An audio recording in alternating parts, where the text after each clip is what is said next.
After the EOS R and RP, it was time for Canon to release a serious mirrorless camera. So now we have the R5 and R6, and this time I will review the more expensive R5. This is a completely new camera with brand new sensor technology, pro-level ergonomics and features meant to replace 5D series DSLR. Size-wise, the R5 is close to classic 6D with slightly smaller viewfinder hump. For me, this is about as perfect as it gets. Big enough to hold comfortably and have plenty of room for controls and dials, while still relatively compact. When paired with smaller lenses, it will look inconspicuous and will easily fit in smaller camera bags. Canon claims it has weather sealing on the same level as 5D, and I don't have a reason to doubt that. Grip shape is perfect, as are the controls placement. All my fingers fit on the grip. With heavier lenses it lacks a bit of support on the palm, but it is acceptable. Controls on the right and top side are all easily reachable. Buttons layout is slightly different than DSLR models. There are no direct buttons for ISO, drive, focus mode or light metering options along the status LCD, as was the case for 5D and 6D models. Instead, by pressing MFN you cycle through those settings and use front dial to adjust them. I found it equally good and fast to use like direct buttons on DSLR models. All the settings are displayed on top status LCD as well, so they can be adjusted with the main LCD closed and without looking through the viewfinder. R5 has 3 control dials. For example, in aperture priority mode, front dial controls aperture, top dial provides direct ISO control without the need to press any buttons first, and back dial adjusts exposure compensation. In manual mode they control aperture, shutter and ISO directly. I like this implementation as it gives me direct access to exposure triangle. Many of the buttons can be reassigned and I quickly found what suits me. They must be set up separately for still image and video mode. Yet they are not as customizable like Sony or Panasonic, as some options are not available on all buttons, but I think most users will set it up close to perfect for their needs. I am just a tiny bit disappointed by playback button, which I believe is placed too far down at the bottom of the camera. I would describe image quality as close to perfect. Even JPEGs look quite good straight out of the camera. Colors are wonderful and RAW files play well with my converter of choice, which is still Adobe Camera Raw. I have always loved Canon cameras for their color science, as Canon images are the closest to the look I usually want and require the least amount of color correction. Dynamic range is as good as any Sony sensor out there. Canon really caught up in this regard. Some noise pops up in extreme shadow recovery, but there is not the slightest trace of hue shift, what was a long time Canon sensor problem. In extreme situations, color will be slightly muted, but nothing to worry about a lot. Also, there is no bending anywhere to be seen. Up to ISO 1600 I don't see noise at all. Up to 12800 I would use it without much thinking. It is only 25,000 and 51,000 that show visible noise to the point it can be a problem, but even then quite usable shots can be taken. I was afraid the R5 would be noisy as it has 45 megapixels, but it seems to handle high ISO values without much problem. Video resolution menu is now updated and much easier to navigate. First RAW offers resolution, second frame rate and third compression. First I tried 4K without much adjustment, out of the box settings so to say, and I was disappointed. This footage doesn't look like it comes out of the brand new €4,000 full frame camera. It is not detailed and has visible aliasing and moire problems. This is visibly worse than my Panasonic G9. IPB versus All-I had no effect, nor did crop nor electronic stabilization. It just looks underwhelming. But upon some digging I found a setting called 4K HQ or high quality. Since the R5 has 45 megapixels, in normal 4K mode it shoots in line skipping mode, and that's why footage looks so disappointing. In HQ mode it shoots in native resolution, reading all pixels from its 8K sensor, and downsamples them internally to 4K video. Now this is a whole different story.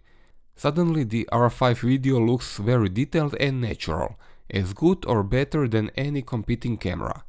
Aliasing and moire are eliminated as well. Here are a few side-by-side videos. I think this is huge difference, especially since one expects exceptional footage at this price point. HQ mode is limited to 24, 25 and 30p though, and could potentially overheat since in this mode camera actually shoots 8K. Still, upon seeing the difference in quality, I kept using this mode exclusively for the rest of the time I spent with the R5. High ISO video looks great as well. 32 and 6400 are very clean, and I think it can be used all the way up to ISO 12800 on fairly regular basis. It is only 25600, which I find a bit too noisy, but if you need it, why not? It's usable. Of course, if shot in C-Log and graded with some care, all of this will look even better. Okay, so you probably want to know what I think about the 8K, as this is the first camera on the market which supports it. It looks spectacular, but it is probably overkill for most users, apart from those who explicitly want it. I actually had to go to local shopping mall with 8K samples on a portable hard drive, and asked the guys in electronics store to let me see it on one of demo 8K TV sets. My PC would not play them, nor me or any of my friends and relatives have 8K monitor or TV yet. If you want to publish 8K videos, who's going to watch them in full resolution and over what internet connection?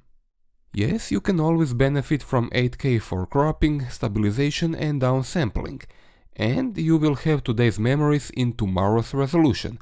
But if you already don't have the required hardware to handle those files, you better be ready to spend thousands more on cutting-edge PC and 8K monitor. As for overheating, I tortured the camera with constant 8K and 4K HQ video at room temperature. Overheating icon came up, but the camera did not shut down. Entire grip and backside of the camera were almost unpleasantly warm. After around 40 minutes I got bored and turned it off. Your findings may be different due to ambient temperature. Video stabilization relies on mechanical sensor and lens stabilization, or you can on top of that engage electronic in 2 levels for even greater effect. This will crop your footage a bit and slightly reduce the quality. Here is how much cropping you can expect. A few weeks ago I reviewed Sony Alpha 7S III, and if you have seen that video you know how much I was impressed by its focus system in low light. So I tried the R5 in similar conditions and came to conclusion it delivers pretty much the same results. It appears that most of the latest generation full-frame mirrorless cameras see in the dark. When I get the chance I will try both at the same time with similar lenses, and I think it will be a close call. I would like to point out that the R5 can control aperture in 1/8 EV value steps for those occasions when you need the finest possible control. And finally there is Zebra. What took you this long, Canon? Panasonic had it from 2014 in GH4. Focus point configuration options are numerous and highly customizable. Personally, I used spot, single point and expanded area the most. I found they work with almost flawless accuracy and are almost instantaneous. Here are a few examples how accurate the R5 is in low light. These images were all shot at f1.2 under street lights, some of which were not even close. All these images were only one of each. I had no need to take another for better focus accuracy, as was the case with most DSLR. R5 was spot on from the first try. If you shoot people often, face recognition mode is the one to use the most. R5 recognizes faces without a problem, focuses automatically on eyes, and follows the subject when it moves. By pushing joystick left or right, you can select between left and right eye. When it comes to AF point selection method, my advice is to customize main dial as a primary control. By default, you press focus point button and then use MFN to cycle through focus points options. With the main dial it is much faster and works both left and right.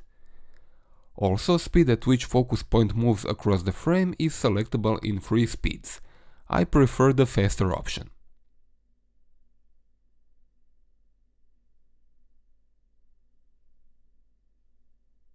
Sensor is stabilized, and that's something we thought we will never see on a Canon. Times change, I guess, and for the better. Even more when you attach a lens that has in-lens stabilization, both sensor and lens work together to achieve greater effect. For still images, my experience is I could go down to 1 second handheld on wide angle with 15 to 35 lens. It still requires a steady hand, but it is possible with a bit of a practice. This level of stabilization in full frame was available only from Panasonic, and now Canon joins the club. Olympus and Panasonic on their Micro Four Thirds cameras have even better dual stabilization, but they use half the focal length for any given field of view equivalent, and have years of experience. This is Canon's first try, and it already works as promised. There is a choice of fully mechanical shutter, electronic first curtain and fully electronic shutter. I am pleasantly surprised how quiet even the mechanical shutter is. It sounds soft and unobtrusive and can be used even in quiet environments without worry.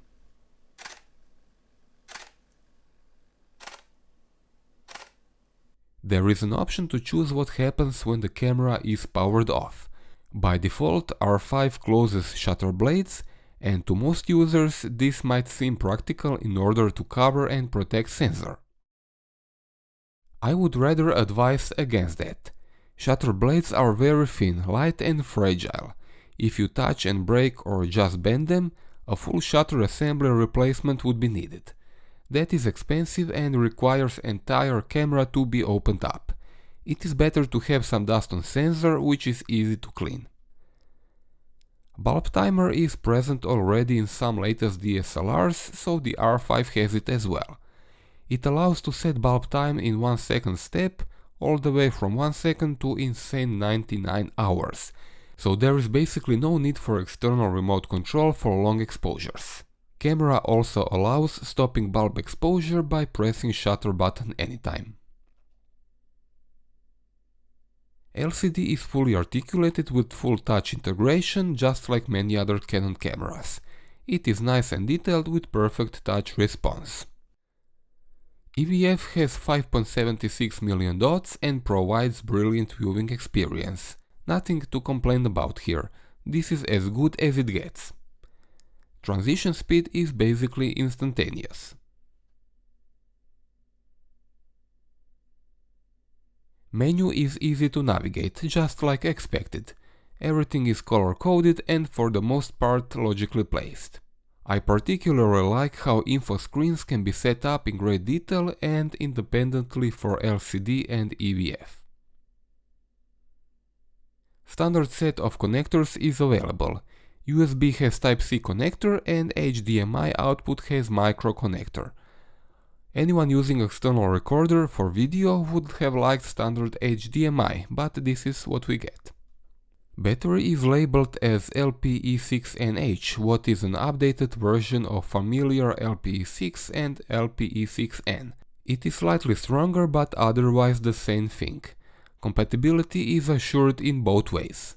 EOS R5 works without a hitch with older batteries, and old cameras such as EOS 6D, 7D or 5D recognize new LPE6NH as well. Excellent stuff for long-time Canon users as everything is compatible.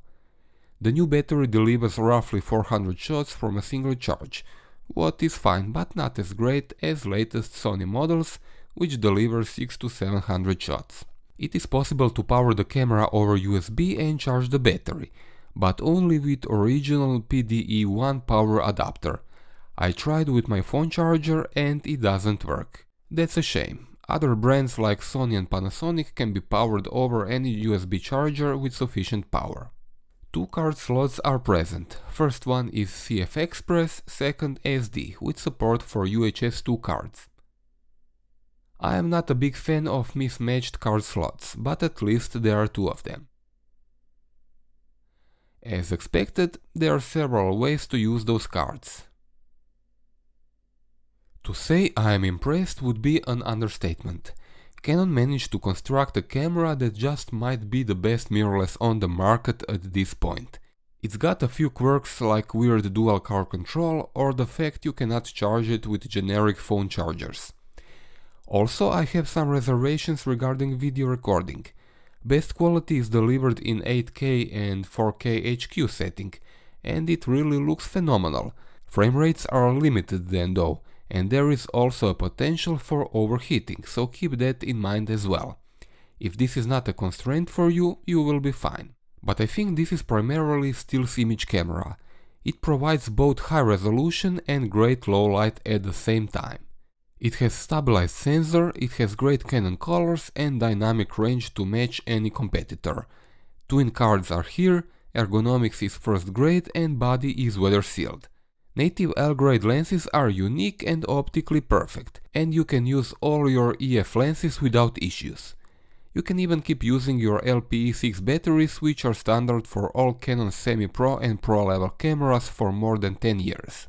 At the same time, R5 is smaller and lighter than those pro DSLRs, but it still manages to shoot as fast and has buffer like one DX Mark III. LCD is articulated, EVF is first grade, and so on. Honestly, this might be the endgame camera for many users, as it provides more than most of us need in real life. When the price comes down in a year or two, I might just be tempted to get one myself, but that's a long way from now. That's all for this review. If you have a question, feel free to ask me in the comment section below. For those of you in Croatia, you can find me in real life in Anigota store where I work, and those of you from other countries, please use Amazon affiliate links as I get a small commission from every purchase. Thanks for watching.